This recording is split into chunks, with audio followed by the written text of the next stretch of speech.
quelles sont les vidéos qui marchent le mieux en ce moment. Mettre un mois de travail pour sortir une vidéo, c'est pas intéressant. Hey mes petits Zappers, ici Anis GBH et bienvenue sur Devenir YouTubeur. Alors aujourd'hui, c'est la vidéo spéciale FAQ. Partie 3 la MIF, c'est la dernière, let's go. Question de Kelly, comment faire quand le cadre dans les vidéos est moche? Ben là, c'était un exemple. Le cadre y est éclaté, comme tu peux le constater ici, il y a un trou. Je te dis pas tout ce qu'il y a derrière, c'est pour ça que j'ai mis les cadres. Maintenant, j'ai essayé d'améliorer, j'ai mis tu vois, des petites couleurs. Si j'enlève les couleurs, ben, tu sais quoi, je vais vous montrer sans les couleurs, vous allez voir, c'est éclaté. Vous êtes prêts? Bon, je pense que c'est éclaté au sol. On va vite rallumer ça. Hop.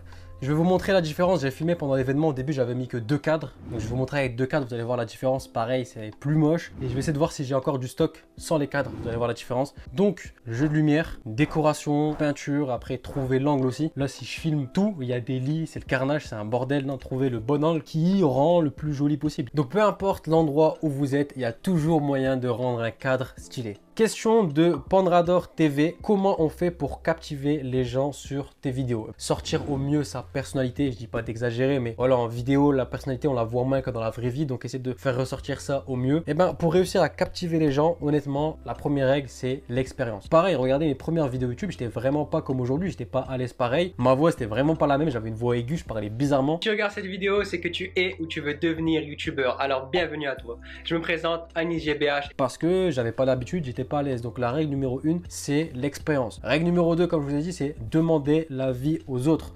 Vos amis, votre famille, vos abonnés vont vous dire ça c'est pas bien, ça c'est ci, ça c'est ça. À force de faire, on devient meilleur. Maintenant, il n'y a pas une seule règle pour être captivant, il y a vraiment plein de choses. Premièrement, c'est d'améliorer sa communication, son storytelling, donc comment on raconte des histoires.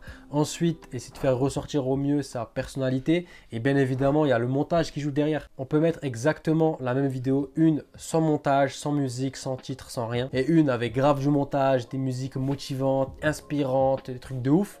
Et ben la vidéo elle va être captivante de fou malade parce que le montage on le néglige parfois mais ça rajoute beaucoup. Voilà, c'est ça un youtubeur en fait. Un youtubeur il doit être bon dans plein de trucs pour rendre une vidéo captivante. Même moi quand aujourd'hui après 4 ans d'expérience YouTube, et ben je dois répéter plusieurs fois, j'ai des bugs quand je parle, des fois je me trompe, je recommence et c'est comme ça, on n'est pas parfait et on sera jamais parfait, on fait juste que s'améliorer au fur et à mesure du temps. Ensuite, on continue avec beaucoup de questions en masse sur apparemment l'algorithme, comment réussir sur YouTube. En gros, ça marche pas, je veux que ça marche, comment faire pour percer sur YouTube. Donc on a une question de Mel Débrief, de Loic Sniper, de Orekix YouTube, Dragon Gogeta, FK Animation et Histoire. Donc honnêtement, je vais vous répondre assez rapidement sur cette question. Avant même de penser à l'algorithme, avant même de penser aux stratégies, référencement, pourquoi ci, pourquoi ça, concentrez-vous d'abord sur votre contenu, sur votre personnalité. Parce que honnêtement, c'est ça qui va faire que ça marche en premier. Si la base, votre contenu n'est pas bien, tu peux avoir les meilleures astuces, les meilleures techniques sur l'algorithme, tout ce que tu veux, ça ne marchera quand même pas. Il faut la base. Si les fondations de ta maison, elles sont pas au top, ça sert à rien de penser à la décoration, à la couleur, à la peinture. Non, d'abord, tu fais la base. Donc, commencez à regarder est-ce que vos vidéos sont intéressantes, est-ce que elles intéressent les gens, est-ce que le sujet est intéressant. Plein de choses. C'est simple. Regardez vos youtubeurs préférés, regardez les youtubeurs qui fonctionnent et essayez de les comparer un peu à vous. Le montage, pareil. Est-ce que c'est dynamique? Le son,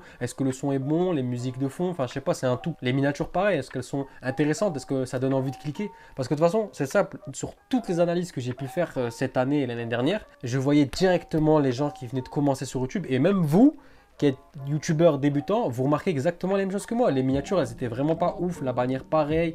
La qualité de vidéo, c'était vraiment en dessous du minimum syndical. Du coup, c'est impossible de réussir de cette façon. Et ensuite, pareil, comme tout à l'heure, allez dans le Discord et demandez les avis. C'est important d'avoir plein d'avis. C'est comme ça qu'on s'améliore. De toute façon, il n'y a pas de magie. Si vous ne faites pas de vues, c'est que les problèmes ne sont pas de l'algorithme. Les problèmes viennent directement de vos vidéos. Parce que c'est impossible de faire 0 vues si vos vidéos sont bien. Impossible. On continue avec Maxi Clem. Donc, quelles sont les vidéos qui marchent le mieux en ce moment? C'est une question qui est vague et qui a énormément de réponses. Maintenant, comme j'ai toujours dit, faut pas chercher à faire ce qui marche, faut faire ce que vous aimez. Maintenant, bien sûr qu'il y a des vidéos qui marchent, des vidéos qui sont mieux que d'autres, ça dépend de votre thème. Si vous faites par exemple du gaming, ben, allez dans les jeux que les gens jouent le plus. Faites des tutos sur les jeux que les gens jouent le plus. Si vous faites un jeu que personne n'y joue, bien sûr que vous n'aurez pas de vue là-dessus. Pareil, par exemple, si vous êtes dans la beauté, faites des vidéos sur les nouveaux produits qui viennent de sortir. Pareil pour la mode, pareil pour tout en fait. Faites des vidéos sur l'actualité, sur les choses qu'on parle en ce moment, sur les choses que les gens aiment, que les gens regardent maintenant. Peu importe ce que vous aimez, logiquement, il y aura des gens qui vont aimer la même chose que vous et vous allez réussir à trouver votre public, votre communauté. Je donne un exemple. Ça sert à rien de faire des pranks parce que c'est la mode des pranks. Vous allez attirer un public prank alors que vous aimez pas forcément ça. Donc ça sert à rien de chercher ce qui marche. Cherchez ce que vous aimez et vous allez trouver les gens qui aiment les mêmes choses que vous. Et c'est pour ça que je fais des vidéos pour essayer de répondre au plus de monde possible directement. Maintenant, pour ceux qui veulent des trucs plus poussés, pour qui veulent vraiment réussir rapidement sur YouTube, je vous l'ai dit tout à l'heure, je compte faire les formations. Donc ça va répondre à la question de Elling Klein.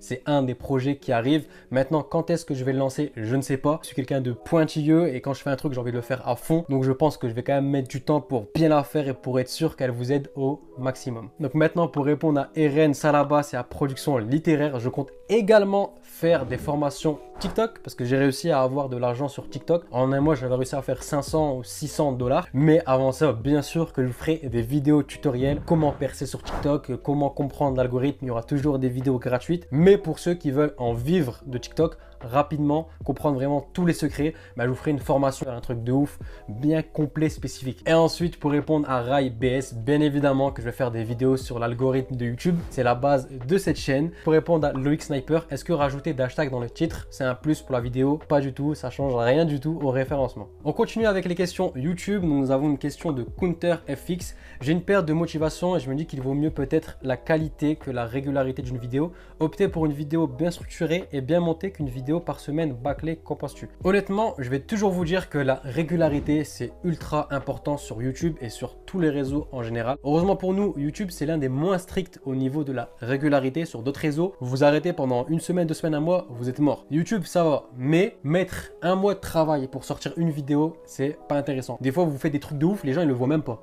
Donc, travail de ouf, ça sert à rien. Et travail de basse qualité pour envoyer beaucoup de vidéos, ça sert à rien. Il faut trouver vraiment le juste milieu entre travailler propre, régulièrement. C'est ça. D'ailleurs, ma chaîne, c'en est l'exemple parfait. Au début, je faisais exprès de vous faire des vidéos d'une qualité la plus basique possible. J'avais zéro décor, il n'y avait pas de cadre, il n'y avait rien du tout. Un simple fauteuil avec un fond gris. Au début, je tenais la caméra à la main, sans trépied. Donc vraiment, ça bougeait dans tous les sens. Je ne mettais pas de micro, je faisais avec le son de la caméra directement. Vraiment, j'ai tout fait. J'ai fait une bannière simple, des miniatures simples. C'est pour ça que pendant longtemps, j'ai pas mis de jeu de lumière, j'ai rien mis du tout. Et pareil, même avec le montage, je savais faire du montage. Bon, je me suis amélioré, mais je savais déjà faire pas mal de choses. Mais je faisais exprès de rien mettre au montage. Juste faire des coupures de ma voix. Une vidéo basique. Et pourtant, ça a marché. Ça a quand même marché. J'en suis où j'en suis aujourd'hui. 360 000 abonnés. Maintenant, c'est vrai qu'on est en 2021 et qu'il y a tellement de gens techniques sur YouTube. Il y a des YouTubeurs qui ont des monteurs, limite une boîte de production, qu'il faut quand même s'adapter un petit peu, pas faire de la merde non plus. Faut pas avoir un micro qui fait mal aux oreilles, faut pas avoir une vidéo floue du 360p, c'est la base. Maintenant on a des iPhones, ils filment en 4K. Voilà, vous devez un petit peu lever le niveau. Après, si vous arrivez à faire des trucs de ouf réguliers, c'est magnifique, c'est chapeau. Mais voilà, ne cherchez pas non plus à vous torturer l'esprit, à vous dire ouais, j'arrive pas à faire ça, ben je sors pas de vidéo. Non, vous connaissez la fameuse phrase fait vaut mieux que parfait. On continue avec question de Aurel le phénomène, Neverman Ludwig Aurel. Question à laquelle j'ai déjà répondu sur ma chaîne. Comment créer des tags sur les vidéos, j'ai déjà fait une vidéo complète dessus. Comment tu mets des chaînes sur ta chaîne, pareil dans ma vidéo comment créer une chaîne YouTube, j'ai déjà montré. D'ailleurs, cette vidéo elle va être update, une de ouf qui arrive. Je vous ai préparé une vidéo comment créer une chaîne. Même si vous avez déjà une chaîne, je vous conseille grave de la regarder parce que elle pète de ouf cette vidéo. Elle est complète et je suis sûr que vous allez apprendre des choses que vous ne connaissez pas. Et ensuite, pareil, j'avais déjà répondu à cette question. Pourquoi j'ai pas une seule chaîne? Parce que je vous ai dit, si vous faites des choses différentes, vaut mieux faire 2 chaînes. Vous n'allez pas mélanger une chaîne par exemple qui fait de la beauté et du gaming parce que les gens qui vont venir pour la beauté ne vont pas regarder vos vidéos gaming et ça va influencer le référencement de votre chaîne. Si vous faites 2 choses différentes, ayez 2 chaînes. Si vous faites 3 choses différentes, ayez 3 chaînes. Ces 3 questions, j'ai déjà répondu en vidéo. Il y a énormément de questions comme ça. Donc honnêtement, j'ai plus de 200 vidéos sur ma chaîne. Je sais que ça fait beaucoup, mais si elles sont là, c'est pas pour rien. Donc n'hésitez pas à regarder mes vidéos. J'ai essayé de faire des vidéos pour vous aider au maximum. Donc si vous vous posez une question, avant de me la poser, regardez si j'y ai pas déjà répondu en vidéo. Ensuite, petite Grosse dédicace à mon Discord, le lien est dans la description. Il y a pas mal de youtubeurs dedans, il y en a qui sont expérimentés. Le Discord est fait exprès pour vous entraider les uns les autres. Passe miniature où vous pouvez partager votre miniature, on vous dit si elle est bien, si elle est pas bien. Il y a des espaces vocaux pour discuter avec d'autres youtubeurs, trouver des collabs. Bref, tout est fait pour que vous vous aidiez les uns les autres. Tu as une question? Tu vas dans mon Discord, tu poses la question et il y a d'autres youtubeurs qui connaissent peut-être déjà la réponse et ils vont te répondre avec plaisir. Donc si c'est pas le cas, t'es pas déjà dans le Discord, clique dans la description, viens rejoindre le Discord. Cette année, je vais être beaucoup plus présent que l'année dernière sur le Discord. Vous allez voir, croyez-moi. Ensuite, question de Luciane. Est-ce que tu penses que tu pourrais visiter nos chaînes YouTube et celles que tu trouves avec du potentiel de les booster un peu en story Insta ou réseaux sociaux? Oui, c'est prévu. Je compte le faire, mais je vais attendre d'avoir une vraie visibilité. En fait, je veux que lorsque je partage quelqu'un, limite, du jour au lendemain, il peut vivre de YouTube. Il y a une bête de communauté. Après, bien sûr, je vais choisir des personnes qui ont un vrai potentiel, des personnes qui le méritent, qui travaillent dur. Et comme ça, ils vont gagner des vrais abonnés qui seront là pour son travail, pas juste avoir des chiffres pour avoir des chiffres. Mais pourquoi je fais ça? Et j'ai toujours voulu faire ça parce que je sais à quel point c'est dur YouTube, à quel point c'est dur les réseaux sociaux. Et je trouve ça dommage qu'aujourd'hui, il y a encore des personnes talentueuses avec du potentiel qui abandonnent leur rêve parce que ça marche pas, parce qu'il manque de visibilité. C'est un de mes rêves. D'où le génie. Tu vois, tu connais pourquoi le génie? Il y a plusieurs raisons à ça, mais une des raisons, c'est que le génie, tu lui demandes un souhait, un de tes rêves et il te le réalise. Et ben moi, j'aimerais bien arriver au stade où tellement j'ai des moyens, que ce soit financiers ou des moyens de visibilité, que peu importe ton rêve, moi je peux t'aider à le réaliser. Admettons, tu es sans domicile, ton but c'est d'avoir un domicile, boum, j'ai tellement d'impact que du jour au lendemain, tu as un domicile. Ton rêve c'est de trouver un travail, j'ai tellement de visibilité que je peux t'aider à trouver du travail. Ton rêve c'est de vivre de YouTube, tu es bon dans ça. Visibilité, bim, tu vis YouTube, tu as une chaîne, tu as des abonnés, tout ce qu'il te faut. Tu as une maladie, tu as besoin d'argent pour te payer, je sais pas, un rein ou un truc. Ben boum, j'ai tellement d'argent que hop, ton rêve il se réalise. Voilà c'est quoi mon but, voilà pourquoi il y a le génie et qu'on m'appelle le génie. Il y a aussi le côté où je trouve pas mal d'idées, mais ça on le garde en soum soum. On continue avec Deboisnotes qui demande comment promouvoir. Il faisait de la pub dans les commentaires, donc il n'y a pas de moyen de promouvoir si ce n'est d'utiliser d'autres réseaux sociaux, d'autres plateformes, TikTok, Instagram. Maintenant, pub en commentaire, ça sert à rien. Tu peux mettre des commentaires intéressants sur des chaînes pour vraiment délivrer de la valeur, un beau commentaire positif. Faites du bon contenu, développez vos autres réseaux pareil avec du bon contenu et ça va marcher tout seul. Donc pour en finir avec la promotion, on a une question de CMC08 official. Promouvoir sur YouTube avec de l'argent, c'est bien. Donc non, je vous déconseille de payer YouTube pour percer, pour réussir, ça sert à rien du tout. La plupart des gens et quasiment tout le monde réussit sans payer, donc ça sert à rien. Maintenant, la seule raison de payer YouTube, c'est si vous êtes un entrepreneur et que vous avez des choses à vendre derrière. Là, c'est rentable. Payer des pubs pour démarcher des clients qui vont ensuite payer vos produits, là, il y a une raison. Vous aurez des bénéfices derrière, vous allez récupérer l'argent investi. Donc là, c'est logique, il faut le faire. Donc ensuite, on avait plus ou moins la même question de Hassan Moto Trips. Donc je viens d'y répondre, frérot, le contenu, le contenu, le contenu. Il restait une dernière question. Donc c'est vraiment l'ultime, la dernière question de Christian. En plus, c'est vraiment une question intéressante. Comment tu as fait pour savoir que tu étais fait pour YouTube? Est-ce qu'il t'arrive de douter? Honnêtement, pour être sincère avec vous, je ne doute jamais, tout simplement parce que j'ai confiance en moi, je sais ce que je fais. À partir du moment où je fais ce que j'aime, je fais ce que j'ai envie de faire, ça sert à rien de douter. Après, bien sûr, ça arrive à tout le monde d'avoir des échecs, mais si ça marche pas de cette façon, je vais trouver une autre façon de le faire et une autre façon jusqu'à ce que je vais arriver au résultat. Tu connais, dans la vie, il n'y a pas de problème, il n'y a que des solutions. Donc non, dans ma vie, j'ai rarement douté. Je viens, je fonce, je fais, ça marche pas, je continue, je recommence. Maintenant, comment savoir que je suis fait pour YouTube? Tout simplement parce que c'est ça que j'aime, c'est ça que je kiffe, j'ai toujours voulu faire ça. Bon là, ça fait 4-5 ans, je le fais, je n'ai toujours pas marre de le faire. Comment savoir si vous êtes YouTubeur? Pour moi, à partir du moment où vous avez ça en tête, vous kiffez faire des vidéos, vous kiffez être derrière la vidéo, faire du montage, c'est que vous êtes fait pour être YouTubeur. Un test tout simple. Vous le faites pendant 1 an, 2 ans, 3 ans. Si au bout de 3 ans, 4 ans, vous voyez que vous prenez encore du plaisir à tourner des vidéos, à faire du montage, ben c'est que vous êtes fait pour ça tout simplement. Moi, j'ai réussi à créer une communauté. Les gens me suivent, ils aiment mes conseils. Pareil pour Instagram, j'ai fait du contenu, ça a plu à des personnes. À partir du moment où des personnes aiment ce que vous faites, à partir du moment où vous avez réussi à créer une communauté, c'est que vous êtes fait pour ça. Après, est-ce que vous êtes fait que pour ça? Je sais pas. En général, on n'est pas fait pour un seul truc. On a tous plusieurs passions, plusieurs choses qu'on aime. Donc, on peut être fait pour plusieurs choses. Ça peut arriver de douter. On n'a pas tous cette facilité à aller de l'avant, voir que le positif, avancer, être confiant, sûr de soi. Maintenant, je trouve ça triste de perdre un rêve juste à cause des doutes ou à cause de quelques échecs. Personne n'a réussi sans échecs. On a tous des échecs. On rate tous au moins une fois, deux fois, trois fois dans notre vie. Et pourtant, il y a quand même des gens qui réussissent. Donc voilà, faut pas se mettre ça dans la tête. Faut pas penser aux doutes ni aux échecs. Faut penser qu'à la réussite, à être sûr de soi et avancer. Moi, j'ai qu'une philosophie. Tu veux savoir? Fais. Ça sert à rien de se poser des questions pendant 3 ans et hésite. Fais, tu sauras. Ça marche pas, tant pis. T'aimes pas, tant pis. Mais au moins tu sais. Faut pas avoir des regrets, hésiter, ne pas savoir, avoir mal au cerveau tellement on se pose de questions. Non.